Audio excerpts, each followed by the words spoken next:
এখন পর্যন্ত আমরা কোনো ভালো আশ্বাস পাইনি, এবং আমরা আশ্বাস দিয়েছে কিন্তু এগুলো হলো প্রতারণার আশ্বাস।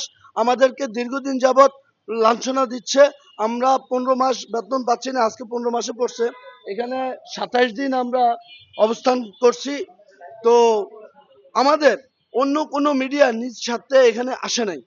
আপনারা যেহেতু আসছেন, আমাদের ভালো চাচ্ছেন, জানি না দেশের সম্পদ, আমরা শ্রমিক হলাম আসল সম্পদ। আমাদের শ্রমিককে তিল তিল করে শেষ করে দিচ্ছে। যেমন আমরা সরকারি প্রতিষ্ঠানে চাকরি করি, ঢাকা ওয়াসা, বিদ্যুৎ, তারপরে আপনার স্বাস্থ্য, পানি উন্নয়ন বোর্ড, বিভিন্ন পর্যায়ক্রমে মানুষ শ্রম দিয়ে যাচ্ছে, শ্রমের ন্যায্য পাওনা পাচ্ছে না, কারো চাকরিচ্যুত হচ্ছে। আমি নিজেও চাকরিচ্যুত, আমাদের প্রতিষ্ঠানে সবাইকে চাকরিচ্যুত করা হয়েছে। কেননা আমরা আজকে 1 বছর বেতন পাই না। আমরা বলছি আমাদের বেতন নাই, তো আমরা কি করব, কি করে আমরা ডিউটি করব, আমাদের ফ্যামিলি কিভাবে চালাবো। এমন এমন অবস্থায় আমার ওয়াইফ এর ভিতরে এই প্রেগনেন্সি ছিল, আমার পকেটে টাকা ছিল না, আমি পাগলের মতো হয়ে গেছি। কারোর কাছে হাত পাতলে কেউ উপকার করে না।